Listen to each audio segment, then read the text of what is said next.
بسم الله الرحمن الرحيم الحمد لله رب العالمين والصلاة والسلام على أشرف الخلق أجمعين سيدنا محمد وعلى آله وأصحابه والتابعين ومن تبعهم بإحسان إلى يوم الدين.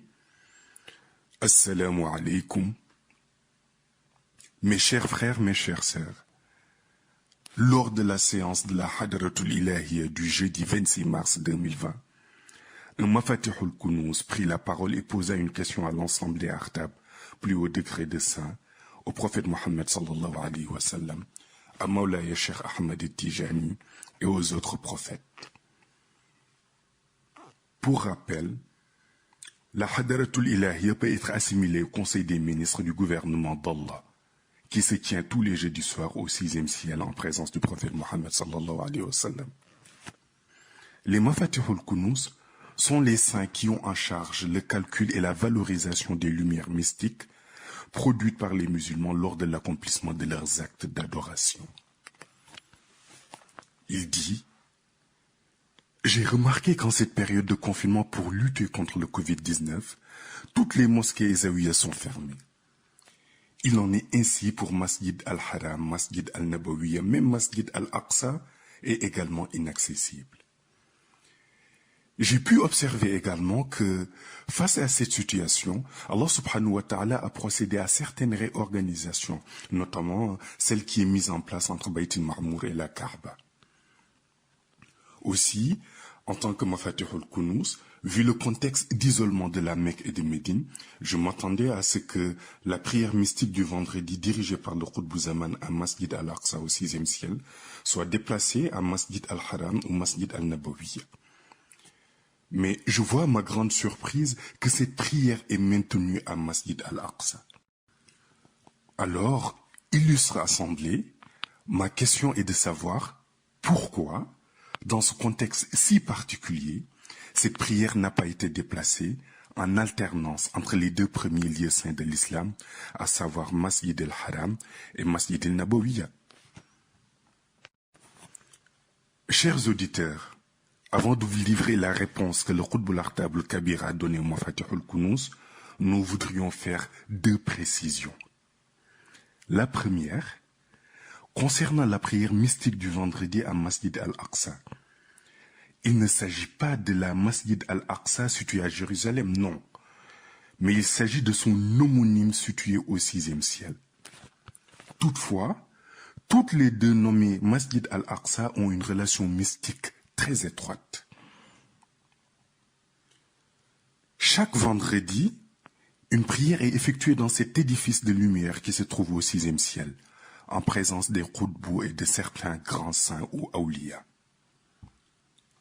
Cela peut intriguer certains lorsqu'on dit que quelqu'un a dirigé une prière devant le prophète Mohammed sallallahu alayhi wa sallam. Mais pourtant, c'est le cas dans cette mosquée céleste. En effet, l'imam qui dirige cette prière doit remplir certaines conditions préétablies par le prophète Mohammed sallallahu alayhi wa sallam. La condition sine qua non pour être choisi est le fait pour le waliyou de détenir le grade de Qutbaniou le plus élevé, qui est celui de Qutb Zaman. Et bien évidemment, cet imam doit être en vie. S'il arrive que le Qutb Zaman de l'époque décède, c'est son successeur qui devra diriger la prière au 6e ciel, sous l'ordre du prophète Mohammed sallallahu alayhi wa sallam. Deuxièmement, concernant l'organisation mystique qu'Allah subhanahu wa ta'ala a mis en place entre Bayt al-Ma'mour et la Kaaba, après la fermeture de Masjid al-Haram durant le confinement lié au Covid-19. Ce qu'il faut savoir ici, c'est que le tawaf, qui consiste pour les musulmans à faire le tour de la Kaaba, représente dans le monde invisible une part importante, une représentation exceptionnelle du côté mystique. Pourtant, le tawaf a été arrêté à cause de la pandémie. Ainsi, pour combler le vide causé par l'absence des croyants autour de la Kaaba, Allah subhanahu wa ta'ala a envoyé la moitié des anges de Bayt al-Ma'mour pour effectuer le tawaf. Pour information, Bayt al-Ma'mour est un lieu céleste où 70 000 anges, organisés en 7 rangs de 10 000 chacun, font le tour de l'édifice en continu et sans interruption. La moitié des anges qui tournent autour de Beit el-Ma'mour descendent autour de la Kaaba faire le tawaf avant de rejoindre leurs homologues autour de Beit el-Ma'mour. Un autre groupe d'anges se détachera des sphères célestes pour accomplir le même rituel. Ils se relaient ainsi autour de la Kaaba qui ne doit à aucun moment rester vide.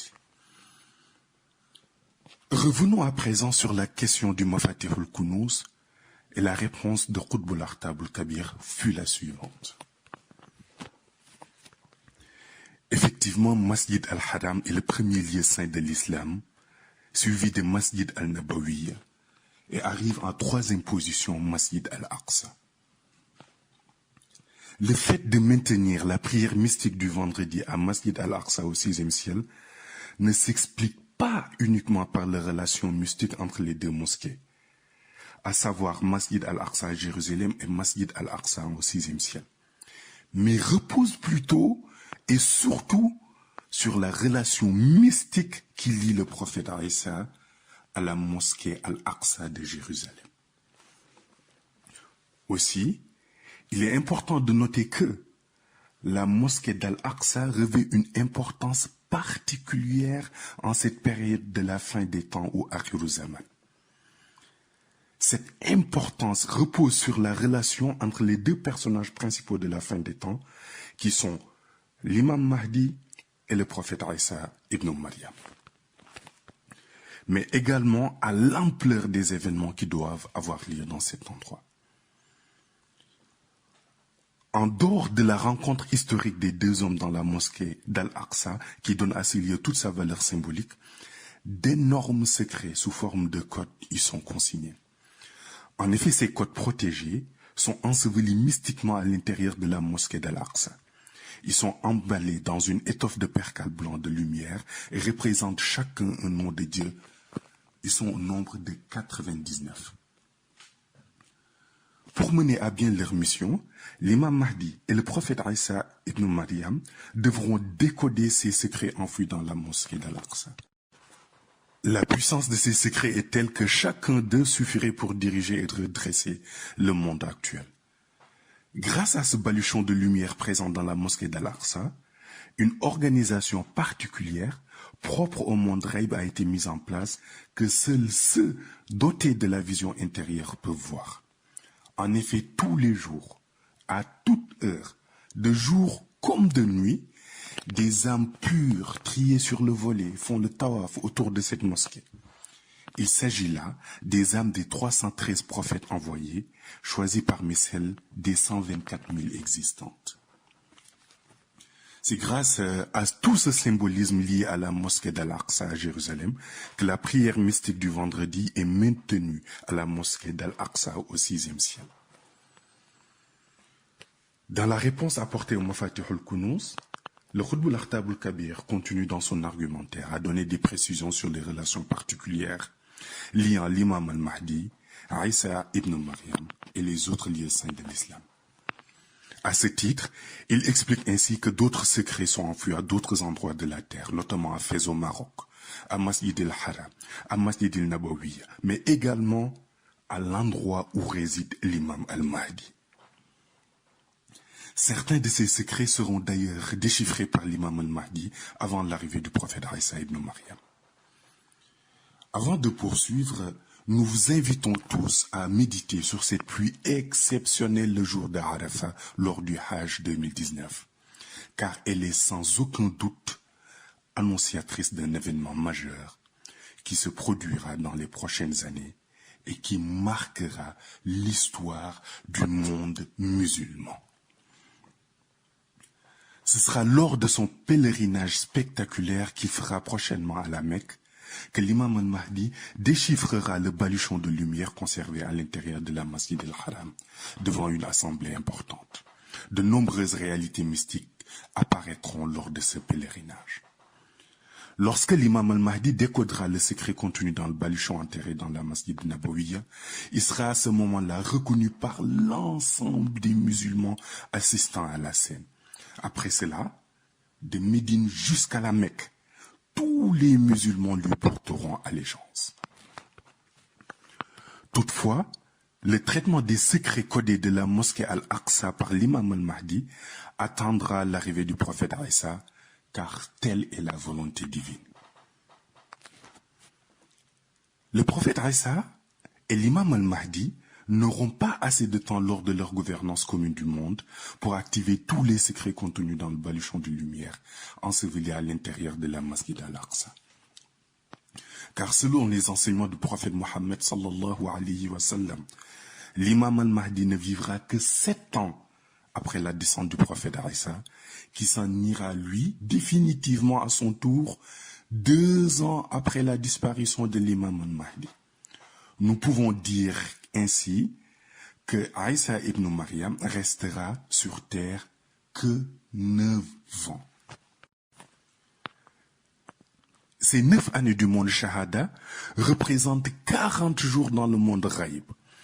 C'est ce qui a induit en erreur d'ailleurs certains interprètes du Coran qui affirment que le prophète Isa restera 40 ans sur terre. Pour comprendre cette réalité, il faudra regarder la publication faite sur notre chaîne YouTube Les Enseignements du Mahdi, intitulée La notion du temps. En effet, il y est expliqué que ces deux mondes n'ont pas les mêmes représentations du temps. Les unités de mesure utilisées pour déterminer le temps sont différentes. L'année, le mois, le jour, l'heure sont appréhendés de manière totalement différente. Le prophète Isa ibn Maryam passera le plus clair de son temps à la mosquée Al-Aqsa. Mais cela ne l'empêchera pas de voyager et de se rendre régulièrement à la Mecque, à Médine ou dans le pays de résistance de l'imam al-Mahdi. La première rencontre entre l'imam al-Mahdi et le prophète Isa se fera dans cette fameuse mosquée d'Al-Aqsa, juste avant la prière de l'aube. L'imam al-Mahdi qui s'apprêtera à diriger la prière de Fajr apercevra le prophète Isa entrer dans la mosquée. L'imam al-Mahdi ira à sa rencontre avec déférence et avec tous les honneurs dus à son statut de prophète.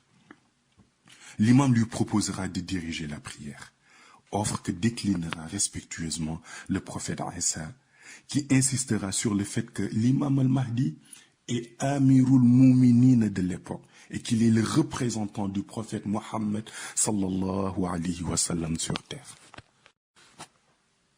Le prophète Isa fera ainsi comprendre que s'il avait trouvé le prophète Mohammed sallallahu alayhi wa sallam à cet endroit, il aurait prié derrière lui et que même s'il est revenu sur terre, il fait désormais partie de la mission de l'islam. C'est le prophète Isa lui-même qui fera l'appel à la prière. L'imam al-Mahdi, tout de blanc vêtu dans sa djellaba, le turban vert sur la tête, dirigera la prière. Après les salutations finales, le prophète Isa étreindra l'imam al-Mahdi en prenant soin d'embrasser le turban vert posé délicatement sur sa tête. Cet acte sera symbolique car le prophète Isa, en faisant cela, reconnaîtra le grade élevé de l'imam al-Mahdi. Après tout ce protocole, une longue discussion s'ensuivra entre les deux hommes. Tous ces événements se passeront un vendredi matin. Rappelons qu'avant la descente du prophète Isa sur terre, alors qu'il était dans le monde Ghaib, une autre organisation avait déjà eu lieu à la période de la fin des temps.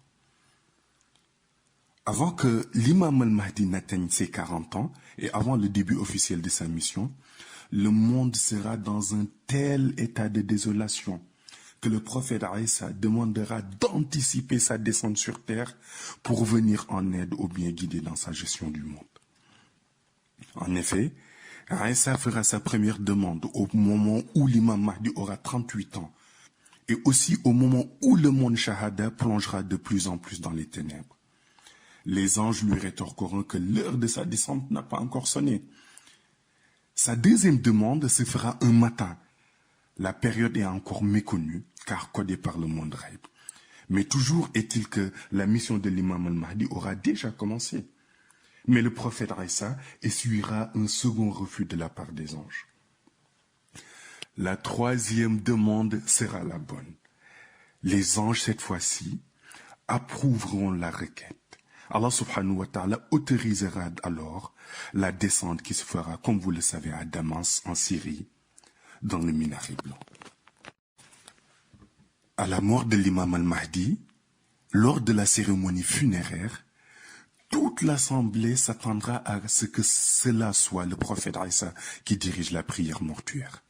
Mais à la surprise générale, Isa ibn Maryam va désigner un saint qui sera le plus gradé sur le plan spirituel et sur le plan mystique pour diriger la prière mortuaire. Ce dernier déclinera poliment cette invitation et mettra le prophète Isa au devant de cette cérémonie. Le monde Ghaib considérera que la prière mortuaire aura été faite par le saint homme, car il a d'abord été désigné par le prophète Isa ibn Maryam. Dans le monde des réalités cachées, l'on considère qu'un ordre donné par un prophète est un ordre émanant de Allah subhanahu wa ta'ala et qu'il doit être exécuté tel quel. Après la disparition de l'imam al-Mahdi, le prophète Isa continuera seul sa mission pendant 2 années. Il s'acquittera de toutes les obligations liées à sa mission. Et un beau jour, il disparaîtra à son tour. Il quittera Jérusalem brusquement. Avant cela, il fera ses adieux à son entourage proche composé de très peu de personnes. Il leur fera comprendre que sa mission est terminée et qu'il devra s'en retourner dans le monde Ghaib. Au moment où il leur fera part de son départ, un phénomène étrange se produira. Il se lèvera, fera un pas et disparaîtra dans la nature. Les personnes avec qui il était penseront qu'il est remonté au ciel, alors que la réalité est toute autre. En effet, à cet instant précis, étant encore dans la mosquée d'Al-Aqsa, Isa ibn Maryam a levé son pied comme s'il faisait un pas et l'a reposé à la Mecque, plus précisément à Masjid al-Haram. Il s'est donc propulsé à la Mecque par acte mystique. Isa ibn Maryam ayant disparu aux yeux des gens, tout le monde pensera à une deuxième ascension vers le ciel. Seuls 19 saints seront au courant de la réalité de la situation. En effet, ces 19 saints seront les seuls à comprendre que le prophète Isa aura utilisé une inayatu rabbaniyu, un moyen de déplacement dans le monde Ghaib, pour se rendre à la Mecque. Ces 19 personnes en question retrouveront le prophète Isa à hauteur du maqam Ibrahim. Isa ibn Maryam adoptera une position bien particulière. En effet, habillé d'une belle djellaba jaune, il sera assis par terre, adossé sur la maqam Ibrahim. Il ramènera ses genoux au niveau de sa poitrine, superposera ses mains sur ses genoux, la main droite au-dessus de la gauche. Il aura les yeux fermés et ses longs cheveux frisés tomberont sur ses épaules. C'est dans cette posture que le trouveront les 19 saints. Le plus gradé parmi les 19 informera les autres que la mission d'Isa ibn Maryam était terminée et qu'il a rendu l'âme. Il se mettra en avant, les 18 autres se mettront juste derrière lui et ils feront le takbir sur la dépouille du prophète Isa ibn Maryam. Ce sera de cette manière qu'ils procéderont à la prière mortuaire du prophète Isa. Ils casseront le carrelage entre la Kaaba et la maqam Ibrahim pour l'enterrer.